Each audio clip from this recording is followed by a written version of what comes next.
Never break, always fight, never quit, do it right, play the game, win it life, have no shame, there's no time, feel the pain, live the grind, I could change, in my mind, pick a lane, commit and climb, the only way to win it life, I never miss that fact, taking big...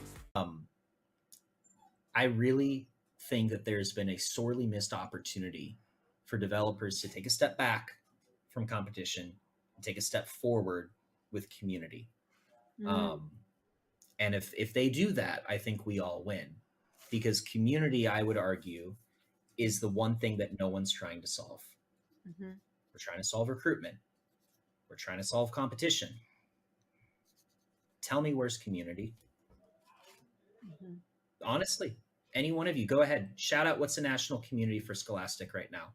Any title, tell me. Yeah. Where do I go? How do I meet and hang out? Of the storm. Community, zero. There's nothing. It doesn't exist anymore. And it doesn't exist statewide. It doesn't exist school-wide. It doesn't exist region-wide. It doesn't exist nationally. It doesn't exist digitally on Twitch. It doesn't exist digitally on Discord. It doesn't exist through any form of skill-based development. It doesn't exist on any form of, skill-based learning or just pure socialization and fandom. Huge missed opportunity. You want to take their time and make it more efficient. In my opinion, tell Riot Scholastic politely to stop what they're doing with competitive, and their integration with LCS should be, Twitch, symposiums and summits and conversations and learning and all sorts of wonderful things, and promoting camps and educational learning activities and RSSA sponsored curriculum. That will move the needle. I don't see any of that. So Chris, that was pretty much the last topic. You kind of wrapped it in a nice package called community. And I was kind of thinking more from an organizer and a broadcaster point of view around growing fandom. And how do we get fandom around collegiate esports to look more like traditional sports across the board? And, that helps us go out and sell sponsorships in the place, of which trickles down to all our member schools that we represent. But when we go to brands and we can't check that box of, 1 billion impressions and 1 million views, we still are challenged with selling those sponsorships. So my last and final is, do we have any secrets around how to grow fandom or grow community let's just start with on campus? I got the big one real quick. Okay. Best way to grow community: food nights. It has nothing to do with playing the game. I'll give you a real life example. We used to do dollar burger night at the University of Cincinnati. We'd just go out to Bar Louie. We used to have dollar burgers every Wednesday. We'd post in at this time, those Facebook groups, tell people where to show up. 6 people, 12 people showed up the first week. By the third month, we had 40 plus people coming. And it was the biggest revenue night of the week for Bar Louie every week, purely because of us. But we had friendships, we had relationships, we had roommates, we had all sorts of great, wonderful things come from that. And that translated to our LANs, our club meetings, and everything from that. It was nothing beats food nights. Just like pro sports, we need to focus on tribalism. And the way that you create tribalism is you have to prioritize in-person experience, in my opinion. I think that there's a lot of companies trying to become unicorn online platforms, but at the end of the day, I think we need pockets and hubs around the country that serve as regional and local hubs. Once you get a group of people together that share their love for the team that is on their campus, they start to develop a bond around that. You can do that online, but it won't be nearly as effective. Professional esports is having this tribalism problem because it's the majority of it's online. It's resulted in fans following players more so than the teams. I mean, That's a pretty broad topic, though. Like, we're starting to see Mhm. those trends in traditional sports as well start to occur. People will follow LeBron and specific players on different teams to wherever they are. But I think for collegiate specifically, schools need to create meaningful live experiences. And if we're talking explicitly about fandom, you have to make the students on your campus care about the team Mhm. first. That's the biggest thing. Either you create a level of pride through community engagement, or through the team itself. Um, at a lot of schools, the groundwork is there for this. Like, there are schools like UBC, Ohio State, with Buckeye Gaming Collective, that have uh, clubs that number in the 2 to 3,000 range, right? So they have a base to begin with.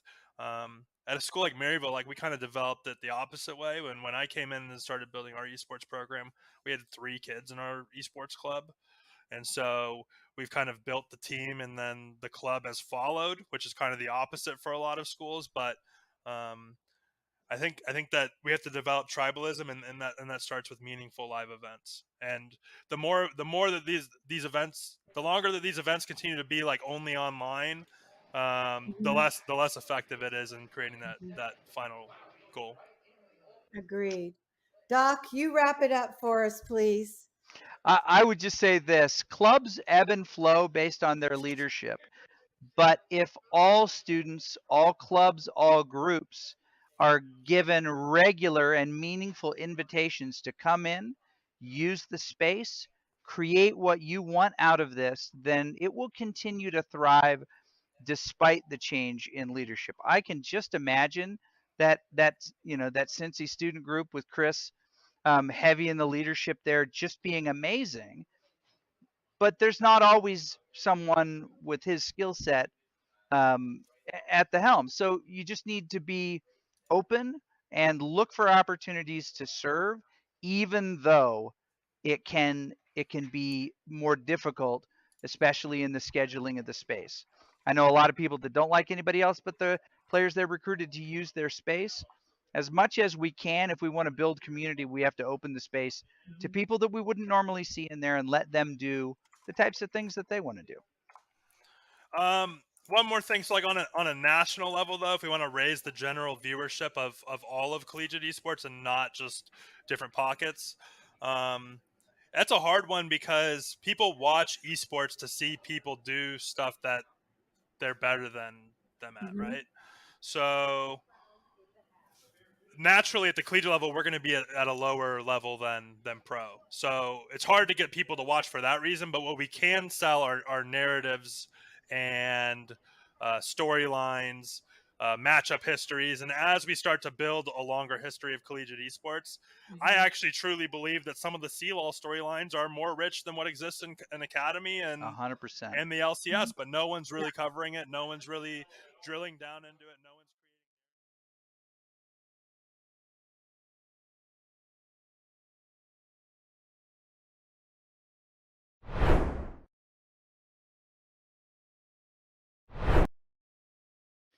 Welcome in, everybody, to the booth here, Nerdy Bird alongside Clutch Key. We've got a NJCAAE matchup between the sides of Trinity Valley Cardinals taking on the Northwestern Michigan Hawk Owls. Both of these teams in the same group, of course, group number 6 here in this group. And for right now, Trinity Valley Community College sitting at 4-1 on their record, winning the last 2 games, I should say, by a score margin 3-2 against Iowa Western, as well as a 3-0 against Pratt. Meanwhile, Northwestern Michigan seeking their second win at a 1-4 record for right now. Their only win coming against Pratt Community College Beavers. So for Northwestern Michigan, a key game. For Trinity Valley, and even more key game as it stands, because they are sitting 1 game shy of Dallas College right now, who finishes the group at 6 or I shouldn't say finishes the group, but sits in the group at 6-0. So plenty of ground to make up for Trinity Valley, only sitting a game behind, but a big game coming up for them. Most definitely. One could consider this a Cinderella story if it works out in favor of Trinity College, but nonetheless, I do believe we've heard that these teams have faced off before. You can correct me if I'm wrong on that one. I believe Trinity College came out on top at a 3-0 sweep. So making sure that doesn't happen again is definitely the name of the game. I mean, if you had a 3-0 sweep, odds are this time you're just trying to take one map off, but if you could take 3 maps off, even better. Yeah, 35 days ago, October 14th, a 3-0 win for Trinity Valley Community College. And so now they're playing yet again here on November 18th, and we'll see where these teams stand. Maybe it'll be a change of pace here, if you will, for Northwestern Michigan, because yesterday we got that new patch coming in. We saw earlier today where some of these teams got a different patch up where May comes back into the pool. Some of the characters get no. Sojourn does not get nerfed at all. So there's lots of things to come up to the patch. And I can see your face just a little bit. There's some things concerning you with this latest mid-season patch. Okay, so we nerfed Genji into the ground. All right. So he got his, you came out of the cave for your 1.5 season a year, Genji. Now you get to go back in. But Sojourn is, the devs are like, we don't see enough Sojourn play in the lower ranks, so we're not nerfing her. But I'm sitting here like, how do we see Widowmaker play in the lower ranks? That's right. We really totally don't unless it's a Smurf. So let's just nerf Sojourn instead of making her, as what I've heard my friends refer to as, having the biggest bug in the game, which is she can one shot kill to the head. So that should be something that's a little bit like, I don't know, decreased, maybe projectile size decreased. She's just too easy to get a 4K with. Just getting rail shots off. It's disgusting.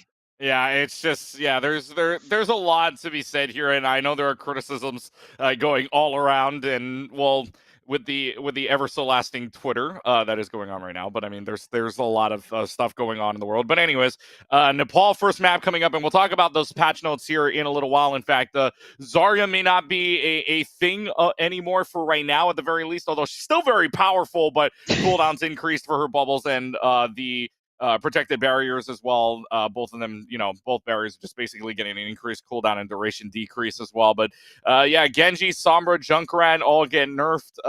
And Junkrat was probably one of the more surprising ones that got a nerf, because we really didn't see that at least in the higher elos. But Junkrat did get a nerf in the end. Kiriko also getting a different patch as well. So did, I believe, Diva was the only one left. But yeah, nothing touched on Sojourn as far as the patch notes concerned. Which maybe in the future that'll change, but what I anticipate here is probably we're going to go into a Reaper, Sojourn, Winston, Kiriko, Lucio lineup from at least one squad, as that is what one can consider the professional hard meta, but it looks like neither team are actually going to give me what I want, and instead we're going to go with an awkward hybrid composition from one squad. The Northwestern Michigan is going to go with that Reinhardt, but instead of a Lucio, which you typically want, they're going to go with a Moira. So it'd be interesting there. Whereas the side of Trinity Valley is going to have a spam style comp, but Sigma at close range against the Rhine might be a problem if it pushes quickly with the Panex also doesn't care about the nerf. Panex blows on from the Symmetra into the Junkrat. So here we go with the first fight and already point control courtesy of the Cardinals. However, Aerial Ace will take care of that fact straight away. Is traded out. Reaper goes down by the hands of Magui. So right now 1v1 in favor of the trades for the DPS side. Here comes the charging in from Knuckleary, and right now it looks like that charging is going to allow Northwestern Michigan to push right into the Hawk Owls. Even though first flip looks like it's to Trinity Valley, only 8% capped before NWM strikes in. That's the issue with that spam composition, and that is the fact that the space is necessary in order to maintain control of fights here, and the issue is that you're fighting from one location. If you back off, the point is going to flip, and the question is then, can you get damage out? But the high ground is also flipped over when you lose this point possession. So they have to take this back, and they have to close distance, but they have to be weary of the Reinhardt, who's just able to pelt damage down into them if they're too close. Well, there's the Junkrat v Junkrat, and there's the spam you're talking about right there. The spam battle won by the Junkrat of Aerial Ace on the side of Northwestern Michigan. So they are holding back for right now. And Phoenix lands a very nice dynamite onto that Lucio for Armelon. So right now has to back off a little bit more, but still attempting to see if they can find an entry point one way or another. They have the Gravitic Flux up. Maybe they decide to use it. Here's Sound Barrier also available as well. Gravitic Flux is indeed used to enter in. Will this find any kills? It lives up basically the tank, but nothing else at that. Reflex and Panics, though, get the go signal to go right on and win the DPS fight. Knuckle Murray, though, still getting the kills that they want as they get 2, and the Earthshatterers out, give them the boost as well, giving the Kiriko Kitsune a rush. You're gonna just charge right in, gets rid of the Ana, and good night to the hopes and dreams of Trinity Valley trying to make a comeback on this. It looks like this is gonna be a fight win for NWN one more time. Truly, I thought that Kitsune rush and they dropped gates down. They were going to have the opportunity to keep people alive because you get Suzu quite fast when you're inside of that, but it just wasn't quite enough. However, point does finally flip, but 81% in favor of Northwestern Michigan means that if they get that point back, it's one fight territory. So Trinity needs to play this for this next lineup very like borderline perfect and not lose it, otherwise they're going to lose the round. Yeah, and yeah, it was a quick flip at that too. I mean, like for Knuckle, I mean, basically got a lot of kills there, but unfortunately in the end, even though they lost their DPSs, it wasn't just enough. So now again from the side, another dynamite kill. This Junkrat has to get back in. Does get rid of the steel trap. The sixth man is now available. We'll start to use it. Not before Panics gets rid of the tank. So now it's back to technically a 5v5 situation. Northwestern Michigan still trying to hold on to this point or trying to get any flip on this point as much as they can. But when your Kiriko goes down, that basically signals the end of this fight for you. You've only got a Moira, you've only got an Ashe left to go. So the Bob goes for naught and Trinity Valley holds on. This next fight, Trinity Valley, they're going to have that overclock. Very close to Shattered, Tire, and Beat. That Beat is very quintessential when going into most ultimates, but the thing that you got to look at here is that Northwestern Michigan has no real fight-changing ultimates. I mean, yes, a Moira Coalescence can do some damage and healing, but if there isn't a lot of directed damage, it's almost useless. So using Beat to just to sustain through this fight and take the fight early could be huge for the side of Trinity Valley. Let's see if they can get in. In the meantime, it's basically one fight territory now. Trinity Valley holding on, making a quick work of this one, and Reflex finds Phoenix unaware, and the Earthshatter is big, 3 down. Good night, Trinity. Welcome to the Magui Show, where everybody goes down. It's a team kill. Nobody's going to be able to touch, and it's a 100 to 81% victory on the Shrine here for Trinity Valley as they go up in the map 1-0. Nicely done, Trinity. The question is, can they do that twice? The composition, if they stick with the Reinhardt, could be a little bit rough here going into the next map if we're going to be on Sanctuary. Sanctum, the one with the hole in the ground. Yeah, so Magui swapping over to the Roadhog. Someone's going to be able to go to the bottom of the map and just be able to get some nice, sweet, quiet, and darkness, whereas Northwestern is going to be sticking on the Battle Cattle. That'll reset. Very interesting. Both teams going with the... No! Okay, Trinity is going with the combo of the Kiriko Lucio. I'm excited to see that one play out. It's definitely... Speed is the name of the game, and it allows Magui to basically do what they want without having to worry about their supports just due to their mobility. Northwestern, that Moira, the Fade comes out. That's easy pickings for the enemy team, so best of luck. Yeah, and they also, the whole hog and the Kitsune Rush combination, oh my god, that thing is scary when that comes out, if it does come out at all. Meanwhile, Panics, we're going to get the first look at a Torbjorn in this matchup. So, talking about speed, the name of the game, Armelon and Blue lead them right into that little side area, little staircase area, almost gets the hook off. Hawks try to trade hooks, nothing lands on either side, so they'll keep fighting on here for the next about 3 seconds. Arrow Ace with a mine onto Armelon.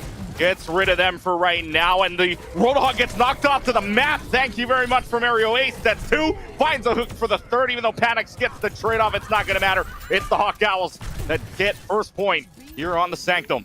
And we have Magui switching over to that Sigma, basically being like, I'm not going to play the Roadhog v Roadhog. I'm going to put a shield up to prevent people from getting yoinked and turned into pulled pork. The question is, can you trust your team to not be within range of that hook when it's not on cooldown? Communicating what it is and isn't is very important when you're going against a Roadhog that I think only missed 1 hook during that last engagement. Let's see, I mean, they've got the ultimates right now. You've got the Riptire, but they might not even have the chance to use it. Reflex with a nice kill on the railgun shot onto Phoenix, trying to keep them in right now. There goes the Junkrat, meaning that Junkrat has no more value in this fight. 3 people in the side room. We'll see if they can even try to stall out or even have the hopes to stall out, but no, Trinity Valley just going to rush them right away, keep them in this side room, and for right now, it looks like the game to play is escape with your life. And right now, Armelon and Magui will do no such thing. You do get the hook on reflex off the map, not going to matter when the rest of your team is dead anyways. Point is almost going to equalize by the time this engage fully starts, but then the question comes down to, oh, okay, Nuke is actually swapping over to the Reinhardt. I like the swap, but the issue is that, again, for a lot of success with Reinhardt, it is a years of old reference, but you really want to have a Lucio in your pocket, and that Reinhardt not having that means that Reinhardt is slow, and when everyone else moves extremely fast in this game, it questions how much value you can get, as we hear the multi-core get popped to just zone people out of the point with the Coalescence in response by Northwestern Michigan. Here we go. The Riptire is out, but the charge onto Armelon already means that there's no sound barrier coming up anyways. Aerial Ace able to find a kill with that Riptire, but not before Nuclear Ray gets a kill of their own. It's a team kill. It's a team wipe, and Northwestern Michigan's going to cap, and they're going to get the lead right back. So, hey, good play overall from them. Going into this next fight, again, looking at that ult economy, we got Phoenix. Bob is online. Grime is going to be very close to Amplification Matrix, very close to Shatter as well. But we've got Kitsune Rush, we've got Overclock, we have Beat and Lift. Trinity College really could just win with Overclock and Lift, or theoretically just Lift if they can grab a squishy or two and make sure that the Suzu has already been used from... Oh, never mind. I'm completely goofing up to make sure that the Immortality has already been used. There's Lift. I don't think Bap is in line of sight anyway. And that's a 3-piece for Magui. Yeah, Magui gets the triple lift, and will lift up the team for a flip here, 54% to 72%. 3 ultimates coming online for Trinity Valley College in the meantime, or rather Trinity Valley Community College in the meantime. So the Cardinals look to line up something here, maybe to see if they can get an entry in, but Northwestern Michigan coming up on 3 ultimates of their own, 6-man.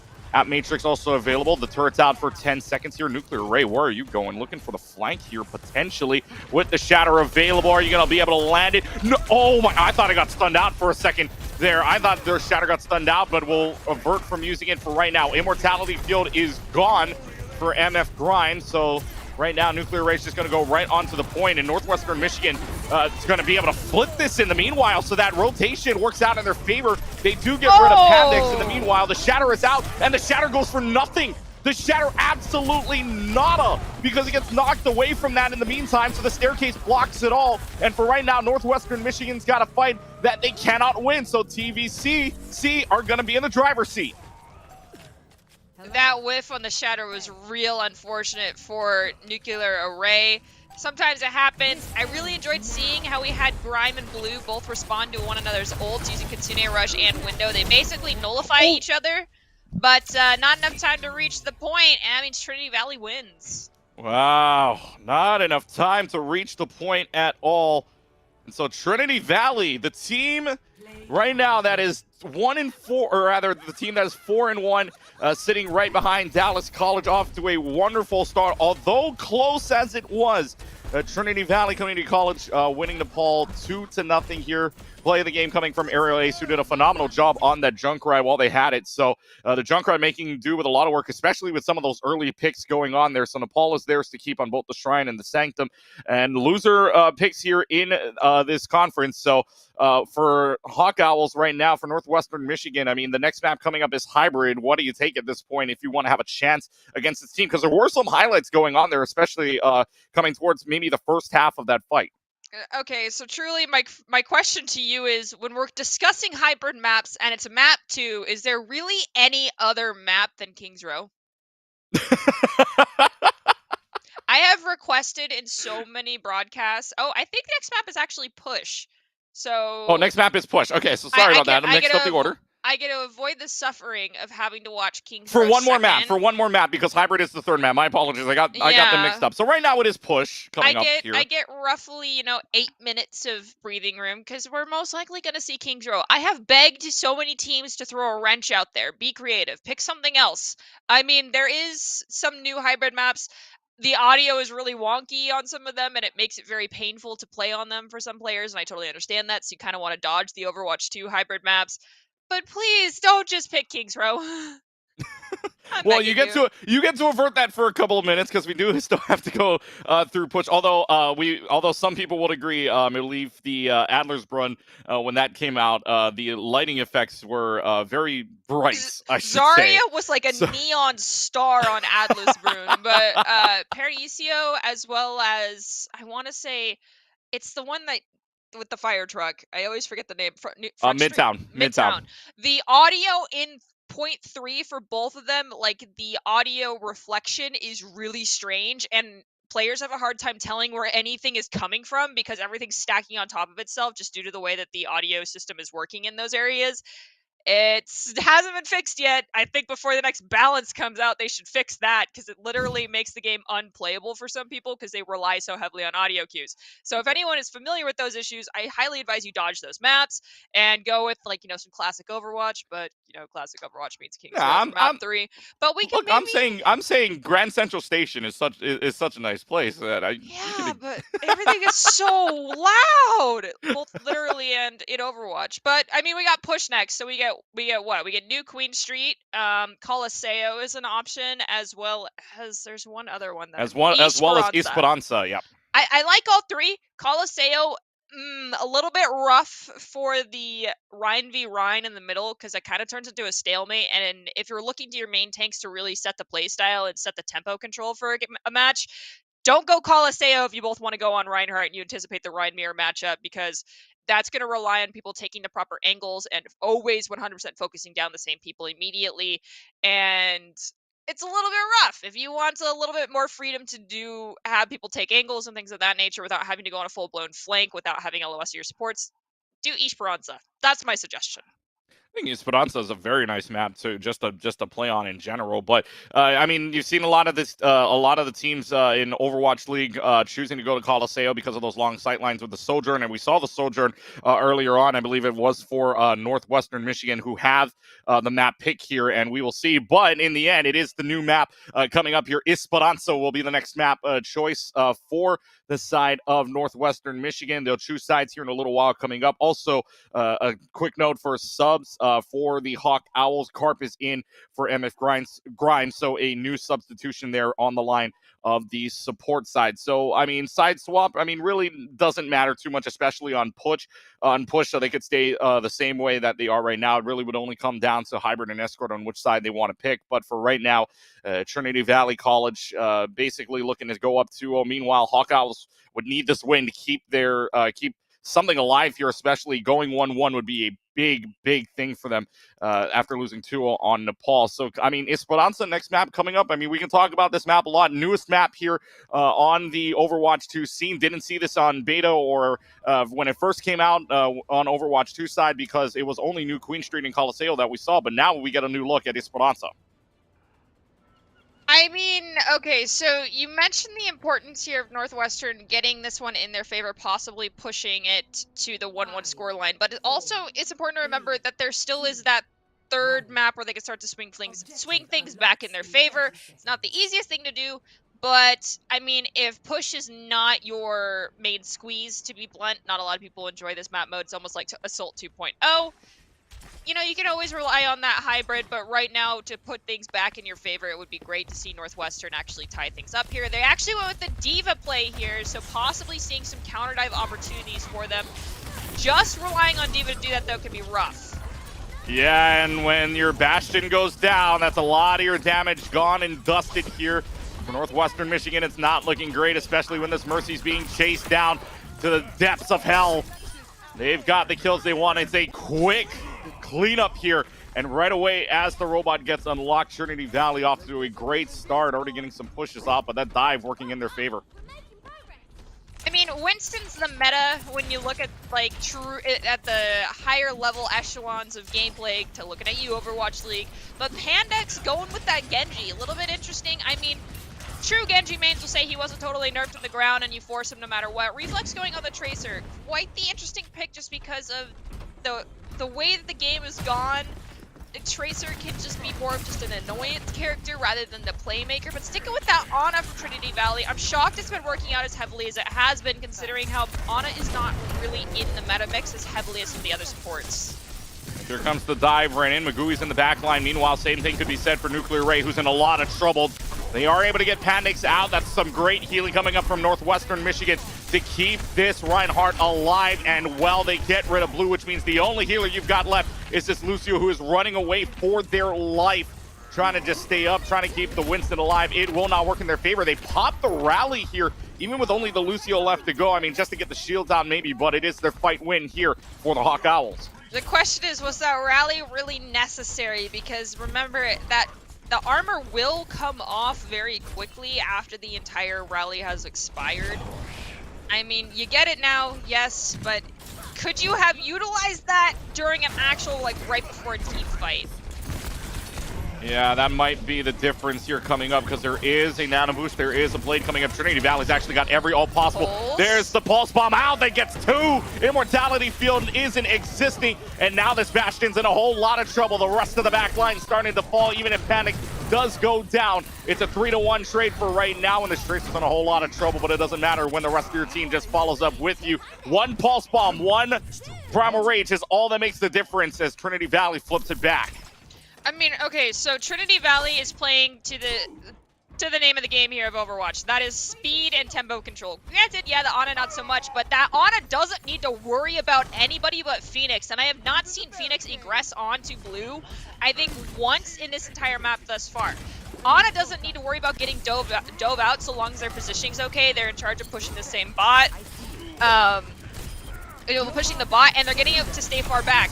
The northeastern composition here is relying on keeping Ryan alive and pumping damage from a distance, but you can't keep that distance up if you're getting dove. So it's time to change things up here if you're Northwestern Michigan.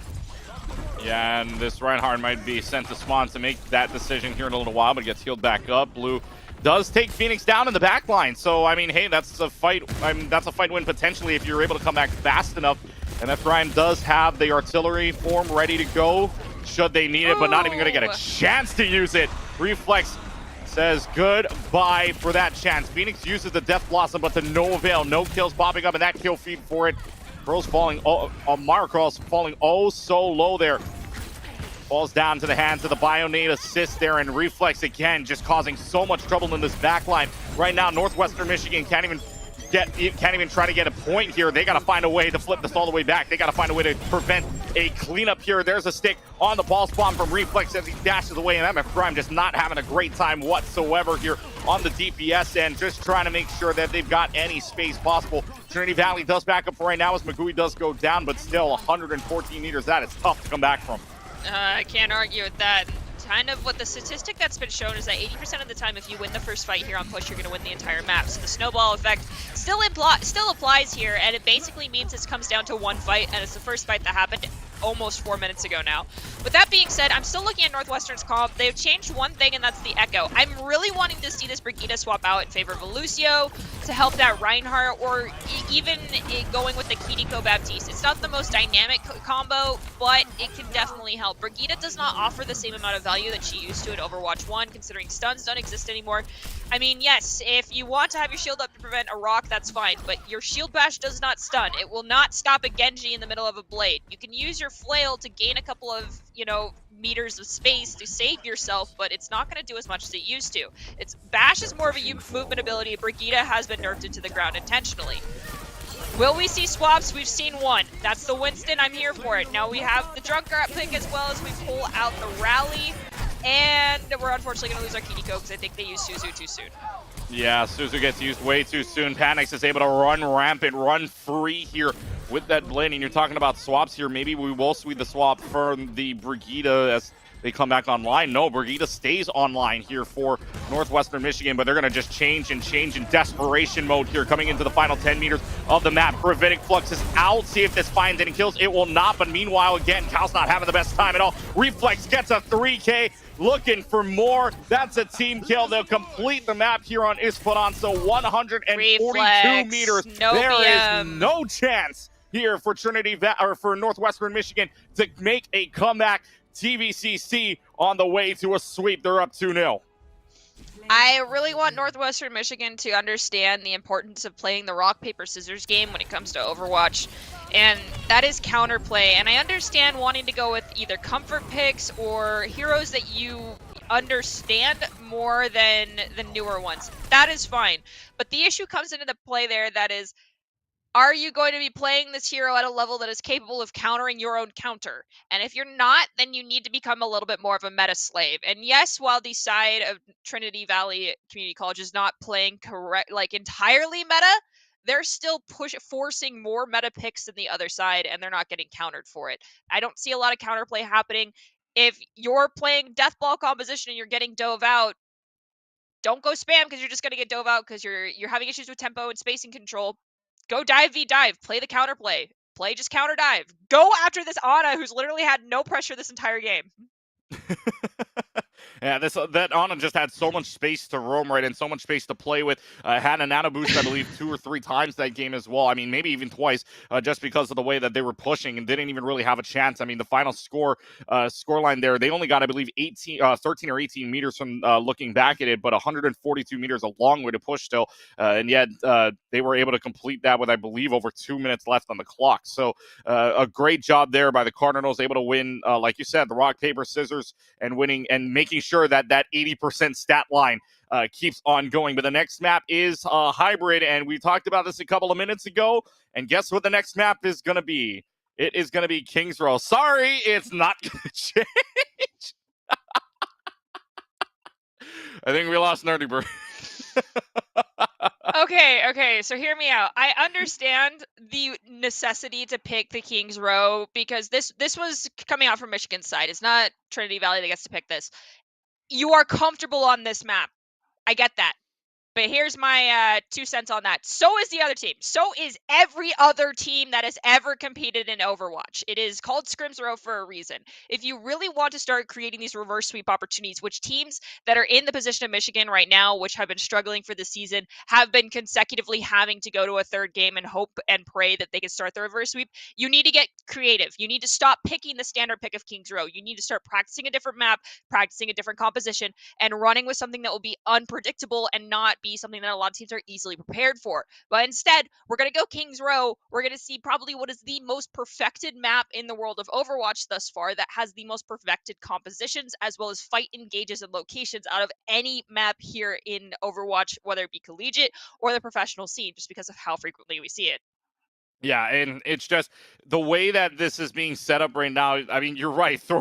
You're down 0-2. If you're the Hawk Owls right now, throw a wrench in everything, right? Just throw the kitchen sink, throw the house out the window. Just try to make something happen, right? Maybe you choose an Eichenwald, or maybe you choose some other. I mean, maybe even Midtown, like we were talking about, even with audio problems and all. But no, heck, you could have gone Gibby.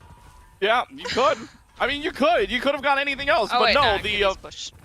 Yeah, or no, yeah, no. Gibraltar is escort. That's just escort. But for hybrid maps, we could have gone with Eichenwald here, or just something a little different. I understand we don't have like Blizzard World, we don't have Numbani right now, but I agree with you. We could have gone with even just a newer map. But no, but no. Instead, we get Kings Row. That's the map we have seen a lot more often than not. There should be a stat actually to see how many collegiate matches have gone to Kings Row as their hybrid map. But in any case, we move on in and we take a look at the team comms here, and MF Grimes going to play the Symmetra. They're going to try to rotate them all the way around and try to force point right away here, 15 seconds in. Trinity Valley sees that right away, and Magui's just going to pop off. 2 final blows already, looking for a third here on the Ash, when the Mercy has to pull away.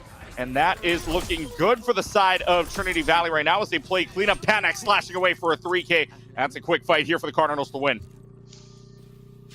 Okay, they did lose Magui, but I mean, you lose your Reinhardt, and I think I saw Blue giving out candy there on the point. But you have so many people low that Panda is just able to get multiple dash resets and eviscerate everybody. Now, this Widow also gained a lot of intel. They're able to tell their team how many spawned and if there was any form of staggering or if anyone got bad spawn. Here's the question I have for Trinity College, and that is, because of their comp, they weren't able to gain space. Is that going to now be a problem here? They didn't take it early. Instead, they waited for the full 5v5. Doesn't seem like it, though, because Panda's already turned it into a 4v5. Yeah, Panic's on the side of Trinity Valley right now. They did swap sides from what we had earlier, so Trinity Valley on the red side They are attacking first, but Northwestern Michigan trying to do their best to bring it back here. They do use the res onto Phoenix. Doesn't matter. When Panix is in your backline, you should run, because Panix is causing so much havoc right now in this backline. He's already got 2 back there on both of the DPSs, looking for the Mercy to go down. Armelon will clean that up, and yet another fight win. Consistency, the name of the game for the Cardinals, as they win another one and advance. Okay, so not seeing swaps from Northwestern at this point is really... Okay, Ana. That's very strange. Typically, it's the Lucio that's in charge of pushing the card. We are not seeing any swaps from Northwestern. Truly, I think playing into the Widowmaker and an Ana who's throwing a lot of antis out, they could have swapped and kept Nuke over on the D.Va, but it may not have been Nuke's main comfort pick here. But antis in this game, because there's only one other form of cleanse, coming in the form of the Suzu, is really difficult to deal with. But that Shatter picks up 3, but can they follow up on the kills? They find 2. People are getting real low. Magui's gonna get low. Phoenix is gonna pick them up. Northwestern Michigan struggling right now. Yeah, they got absolutely nothing. What an absolute nice Earth Shatter there coming from Northwestern Michigan, who finds their first fight win here of this game. Or rather of this round, I should say. So 350 on the clock. Looking at the ultimate percentages now, you've got Carp with the App Matrix. Phoenix coming up with that 6th man, maybe an overclock at the same time. Trinity Valley's coming up on 4 of the 5. Reflex now on from the Widowmaker to the Tracer. And Phoenix taking care of Panix is a big one. Armelon maybe might not want to use it unless they think they can win this fight, especially now that you lose Nuclear Ray. You could potentially use it, or maybe you don't even have to. Right now, they're staying on top of this side. Cal's able to find a res in the backline onto Ray, but is slept for right now. Counter charge back out. Pulse bomb not available just yet. Reflex though chasing down everything, and now the Earth Shatter. Clear dominance from Magui to get that Earth Shatter kill onto Nuclear Ray. Finds a 4-piece for Trinity Valley as they add another 90 to the clock. 4 minutes, 35 seconds to push this last point. The thing that will make or break this defense right here for Northwestern, even if they choose not to swap. I've given up on begging for swap requests. I get it, you can't hear me. But it is high ground control. Right now, they are all playing very linearly. They're all on the low ground. No one's looking to take over high ground positioning and get a better angle. Instead, they're letting this Tracer just chill out over here, not take any damage, and we get a free Genji blade because there's no defensive ult. Down goes 2, Magui goes down, Carp goes down, and down goes Cows as well. Yeah, Panix going off for 3, making a 4K right now. 4 minutes left to go. Looking in the home stretch and looking down right the pipe of of Northwestern Michigan's defense right now. Only got a couple of meters left to go. Bob is stopped short. Bob hits the Genji up in the air, which means that Bob is short. So even if the 6th man is out, it's not going to be able to contest, which means everybody else has to contest. They do take care of Panix though in the meanwhile. So Reflex right now just sitting back here, and nobody is noticing. Check your corners. Nobody sees Reflex. Nobody's Reflex, turning around. you're getting away with this when you shouldn't. One thing I'd like to point out though is that while the Bob did launch the Genji into the air, and I really wish that this Tracer could spot it out. Instead, we're going to lose Big Grime, MF Grime very quickly. The one thing that Bob did do was it locked down the entire lane, so it forced Tracer to stay over there. But because everyone funneled out of one door, which is not something you want to be doing, you need to be wide sweeping and taking over as much space as possible. It made it so Tracer could just sit there. Yeah, the Tracer just sat there, got the pulse bomb off. Trinity Valley able to get all 3 points, and with an impressive time bank as well. 3 minutes and 3 seconds on the clock to complete the map there for TVCC. So the Cardinals looking good for the sweep right now. Hawk Owls need to do a lot here to try and bring it back for right now, even try to match the time bank. But first priority, finish the map, because right now Trinity Valley Community College looking very good to advance their record onto a 5-1 start here in group stage. But I mean, you were talking about swaps earlier. I mean, what do the Hawk Owls need to do? Because they've had that Mercy the entire time, and you had other players as well going in. But the way, even if Trinity Valley was playing a little more linear, I mean, it still worked out in their favor that they just rushed them down. They did, but again, I stress the importance that this Ana has not been challenged. How do you challenge this Ana? You go dive. There is literally nothing on the side of Trinity Valley that can stop Northwestern if they take high grounds and they look to engage on an Ana. Sure, if you are solo engaging, you just let your D.Va jump in, they're going to get slept and get the Overwatch treatment, and they're not going to live. However, if you have a Diva, you have a Lucio, you have a Kiriko, you have a Genji or a Tracer, or you have a soldier on high ground that's also aiming down at this Ana because you guys took a high ground rotation here as opposed to just forcing it through mid, that Ana's not going to live unless she goes to natural cover. And odds are, if she goes takes natural cover, she will not have line of sight on someone else on her team, and then you pick the next squishy to go after. I'm just not seeing smart rotations coming out from Northwestern Michigan, and I'm not seeing strong target priority from them either. Again, playing linearly, all on the ground. No one looked at Reflex on the Logzo up here, and he's getting free reign. Gets already a first kill onto that Junkrat. Meanwhile, a second one will fall. MF Grime trying to use this soldier to the best of their abilities. They've got a 2-for-3 trade right now. It's not even going to matter. Northwestern Michigan gets shut out in the very first fight. And so right now, 30 seconds into the game, or 30 seconds into the round already, and you were talking about how they weren't looking at Reflex. Well, Reflex right now, 48% to an ultimate. Magui, 60%. But Northwestern Michigan making a few trade-offs here, as it looks like Nuclear Array looking to go on to the Winston instead, maybe to give a little bit more of a dive possibility. But we'll see if they can utilize that fast pace. But when Reflex is hitting shots, it might just be all but over for your team right now. Gets rid of the Moira very early on. Lois traded out for Panex. Trade for trade here, but when you lose the support, it's kind of a backup situation. Magui able to find a double kill with that fire strike through the hotel room, and now is just looking for this Lucio who has to back away. Another quick fight win here for Trinity Valley. Again, how does Reinhardt win a fight? He forces you into a tiny space. All of you went into a tiny room where Reflex could have either just used arrows that bounce off the wall, using storm arrows, or just had a Reinhardt going swinging, and that's exactly what happened. There's a perfectly good high ground. The side of Trinity Valley is giving up a disgusting amount of space. They're playing on points. Surround them from the high ground. Stop doing the same thing over and over again and just going in their faces. It's obviously not worked. It's time to change. Yeah, it's not going to matter, though, when your Earth Shatter hits at least 2 there. Magui's just going to pop off to swing away the hammer. This Moira in so much trouble and doesn't have a Bionade on that either, which means Reflex is just going to get healed back up. Halfway through the time bank, not a single tick, not a single line in sight for Northwestern Michigan, who are looking at match point right now. Trinity Valley looking to complete the sweep here. Dragon Strike available for them, as well as the Nano Boost. I mean, who would you put the Nano Boost? Probably on the Reinhardt here, just to swing away, as Magui's been just powerful all game long. Swing away the hammer, Magui.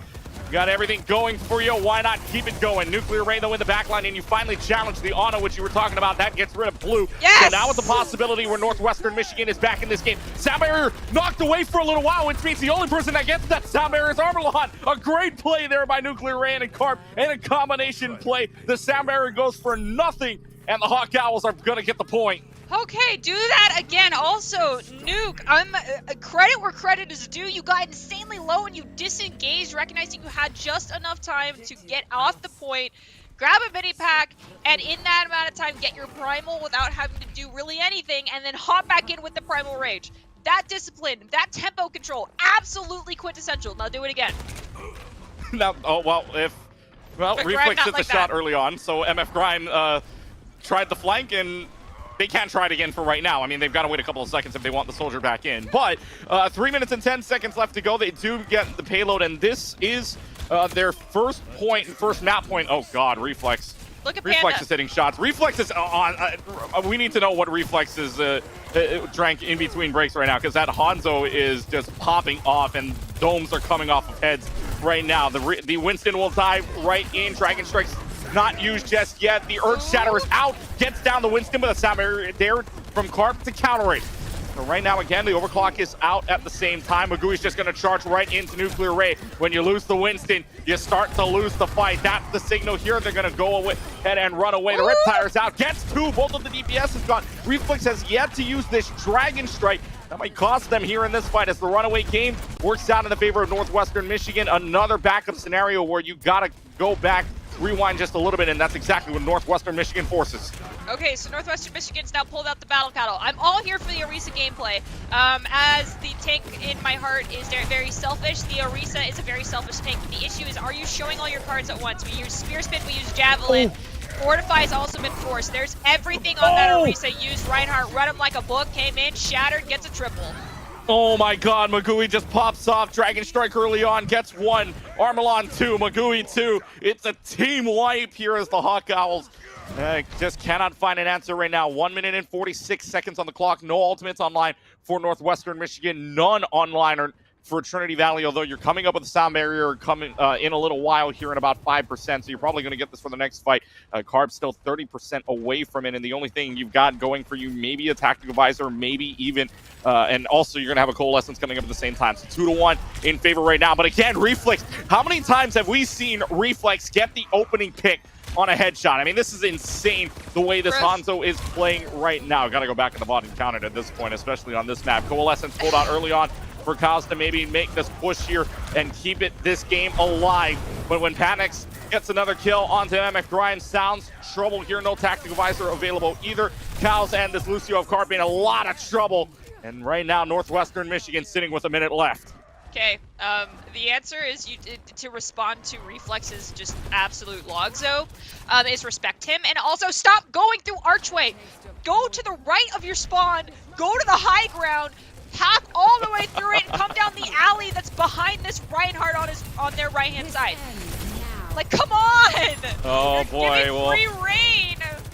The overclock is out. We'll see. The shield is up to try to protect that. So meaning that overclock basically goes all for nothing unless somebody decides to peek out in front. Reflex. Meanwhile, Reflex, here comes the tactical visor out. Reflex is looking for a backline. Meanwhile, Earthshatter out. He may not even need to go for the backline. Magui's got two, including the Earthshatter, making a third Dragon Strike there in the backline to secure everything. But Magui's just gonna swing away for 4. Magui showing dominance with 7 seconds left to go. Broom peeks out of the closet. I don't think anybody's going to touch in time. And with that being said, Northwestern Michigan shown the door, shown the broom as the Cardinals of Trinity Valley Community College win 3-0.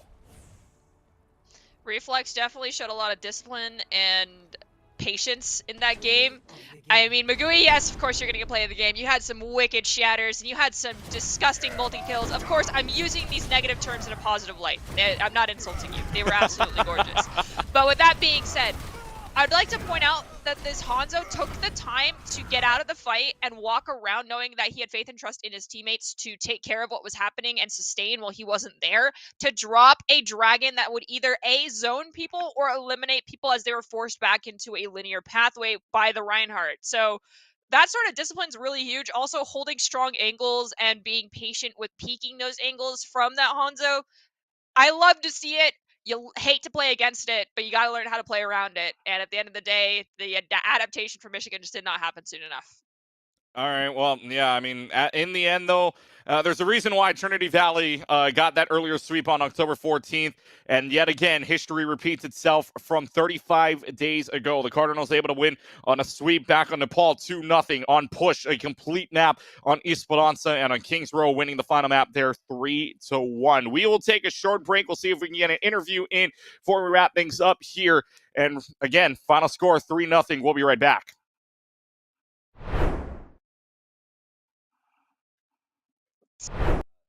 The largest organizations on any university campus. This is a very blanket statement. Could be wrong for you. It's right for many. Campus ministry and Greek life are always the largest groups on campus. Why? It's because of the concept of family. Let me explain. With a club or a program, many people identify, oh, I am a gamer, but I am also A, B, C. And usually it's I am A, B, C, and I'm also a gamer. Not everyone is a gamer first and foremost. And you're only going to capture that population if you're promoting purely competitive and purely esports. And so I said food nights and social activities. I'm really stealing from campus ministry and Greek life, because what you want to do to build community at your school is to make it so that the thing that you're doing is the number one thing in the students' lives. Now, that's a very selfish thing to say, but it's a true statement. For you to grow the largest community, your community needs to feel that the thing that they're a part of is the most important part of their social campus experience. That's why Greek life is so successful. That's why campus ministry is so successful. And when you treat esports as a program of just competition, practice, and development, that's an outlet. That's not a way of life. not for at scale. Not when 55% of the campus body at a Division I school identifies as a gamer in some way, shape, or form. You're not going to touch that 55%. You're going to touch 5%, maybe. You're probably going to touch 0.05% or 0.5% at a Division I school. And so what you really need to do is build that community authentically by, as Doc said about Dan, what are the people prioritizing, and do that. And how do they enjoy their life? What would they find meaningful? Do that. And then do everything else, because the financials and everything else, the planning and all that matters too. And that's why we have a talent problem in Scholastic Esports. But I will wrap up and say, for the national level, Dan's completely right on narrative. But I'm not worried about that, because the only thing we need to build community nationwide is just time. Mm-hmm. We are 2 generations away from critical mass. And all it takes is that the current generation of students to grow up, get in the professional workforce, and have kids and raise them on the things that they were fans of. It's how baseball grew. It's how basketball grew. It's how rugby and all those other sports grow and sustain. Cornhole grew. But in all seriousness, all we need is time. All we need to do is ensure that our products get better, our opportunities become more authentic, accessibility remains open, and monetization remains enough to us to continue to what we're doing and grow. Hey guys, KTAD here, and just like that, another season of ECAC Esports regular season play has come to a close. Over the last 8 weeks, we saw a crazy amount of hype competition from some of the best collegiate esports has to offer, and as usual, you guys have me one last time to break it all down and to show you guys what we thought were some of the top plays this week. And honestly, guys, I don't have much more to say. Just check it out, because I think we've got some really incredible clips here. Let's take a look. In our opening clip, it's Professor Dementium with a straight boot off the stage to kick things off for Bloomfield. Got himself one. Kick back off stage, though. But the air dodge is going to be that Bowser. He'll do it again, and he'll also bring himself that down smash, so he gets quickly back before that Falcon's able to take any sort of advantage. But, well, you're gone. The spikes come through. It's a clean kick to wrap things up, and well, he's got one. He's got one stock for his troubles. Up next, the duo of Donkers and Robeast have some things to say with this beautiful 1-2 combo to close the door on Albany. Hit the intersection and go straight up in the air for Robeast, who's going to work Central Missouri into the offense. Flip reset's a good one. The pass down to Donkers, and he finds the net. A 3-goal deficit in Game 3. I gotta say, Curtis, it seems like after these two teams came out of Game 2, right? Again...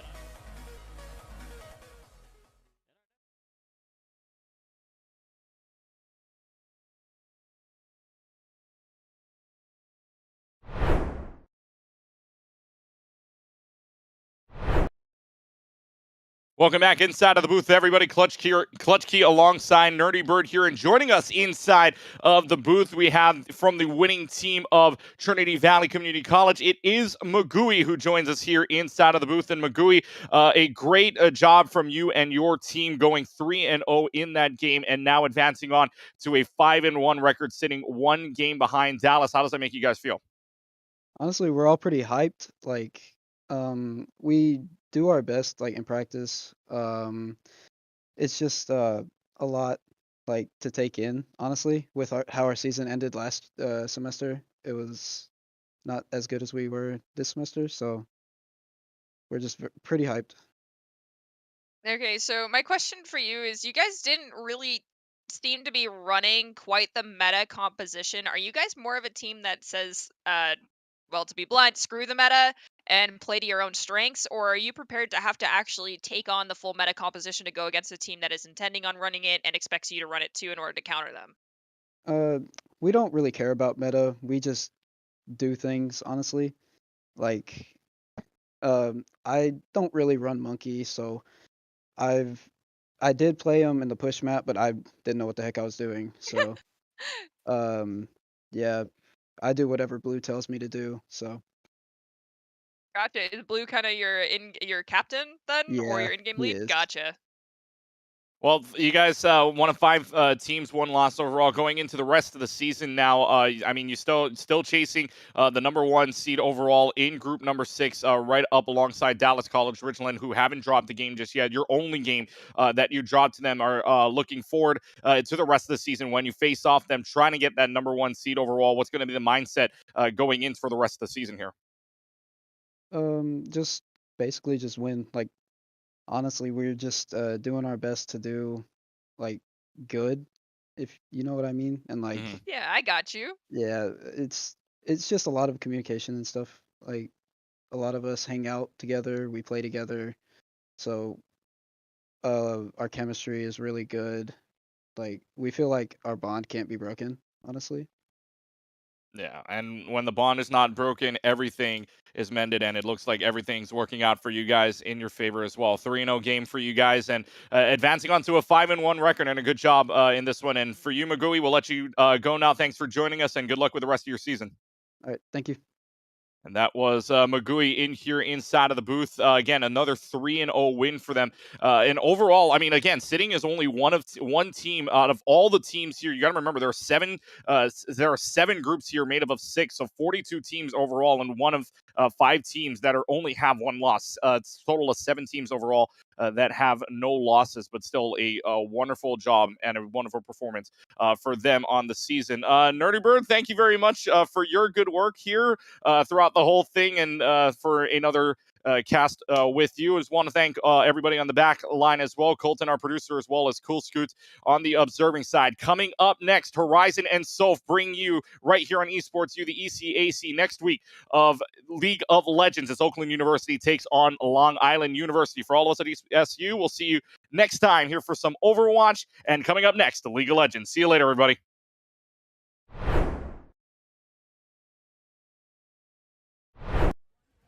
Take a couple too many fights. Solsta as well is going to be able to take a couple of fights, winning them both.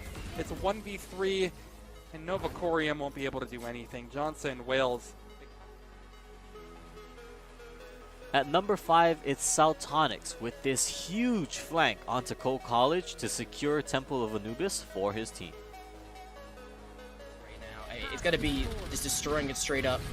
Maybe with the Coalescence, maybe the Supercharger, but that Riptire could just immediately rip through. Here's that Riptire. It does move Joker, but it could have been a catastrophic play. Now Nightbolt is pulled all the way off the point, and that's an easy one. Tonic's coming in with a triple off of that crucial Rocket Barrage, and that is all of them off the point. Now it's down to Joker just to get the touch onto the point. Tracer. Coming back to the Bloomfield versus Keen matchup, it was a clutch finish from Zenipu as he finishes off Brandon without dropping a single stock. No, one more lease on life. Lease on life indeed for Brandon. Looking to hold the ledge, but a recovery from Zenipu. He says second time's the charm. He'll send him to the moon, and once again, Zenipu will not drop a stock.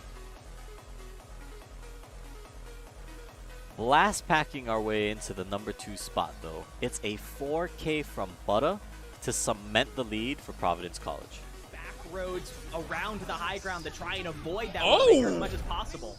Oh my absolute days! Here was me looking for that Transcendence to counteract the grab, and no, it was just a big fat go button. In comes the pulse bomb, down goes SUNY Poly Wildcats. Phil, I can't remember the last time I've seen... Last packing our way into the number 2 spot though, it's a 4K from Butter to cement the lead for Providence College. Not much more. That tap can go a long way in the latter half, right? Now Retna bringing out that Stimmy, trying to get the opportunity to move the team in forward. Okay, there's that showstopper I was thinking about. It looks like D-Nuns is going to have that show stopped. Sal, not particularly far behind, a 4v2. But really starting to wake up here on the race.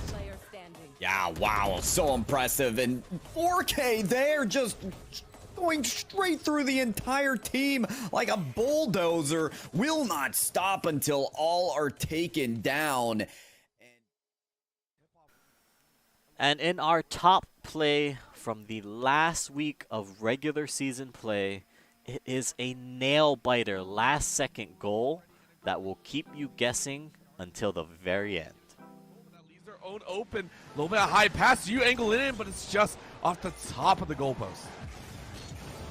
Top of the goalpost coming in deep. Matrix able to find something here. The demolition comes through. 7 seconds left for a true game win, but in overtime, feeling incredibly likely. But tied out of a wide open goal. No! No! Orbital, the waffle iron has been flipped, and Farmingdale finds themselves up 4-3. 2 seconds left on the clock. The only hope for Louisville to win this out is with a kickoff goal. They cannot make a single mistake, or they will. And with that, I mean, what more do you guys want me to say? It was a crazy week to wrap things up, but it's really just been a crazy season overall with the addition of Division A and what I personally think is some of the most competitive action here in collegiate esports. I mean, what a season, and there's only much more to come. With the playoffs starting on April 4th, you guys can expect to see a lot more action that will continue all throughout the month, and that will wrap up on the week of April 25th. Now, if you guys want to stay up to date on all of that, make sure you follow us on Twitter at ECAC_esports, or follow us on Twitch at twitch.tv/ECAC_esports. Mondays and Tuesdays, matches will be lighting off at 8 p.m. Eastern. On Wednesdays, it is going to be the doubleheader of Rocket League and Overwatch at 7 p.m. Eastern. So make sure you guys are tuned in. And as for me and the rest of the crew behind the scenes that works on not only just the production, but these highlight videos for you guys, we just want to say thank you for joining us for what has been another incredible season. And we look forward to so much more that we're going to bring you guys in the next school year, in the fall and the spring and beyond. We've got a lot of great things coming, so stick around, don't go anywhere. Come back right here to this channel, to this Twitter, to this Twitch, to this YouTube, wherever it is you see this. Stay tuned because even more is on the way. Thank you guys once again. I've been KTAD. It's been a wonderful season, and we'll see you next time.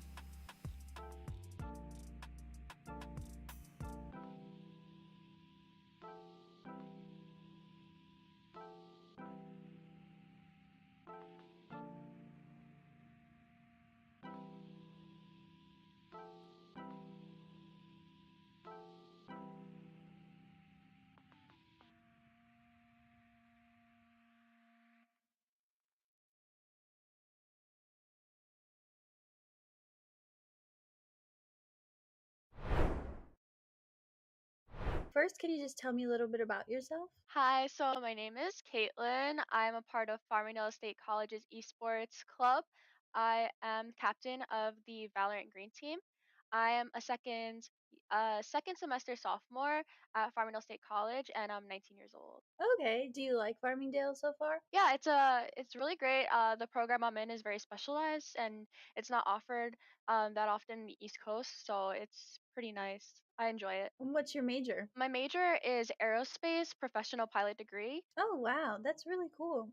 Thank you. So, is this your first time on an esports team? No, so I've been a part of the Valorant team for 2 semesters, and this is my 3rd semester, and it's my first time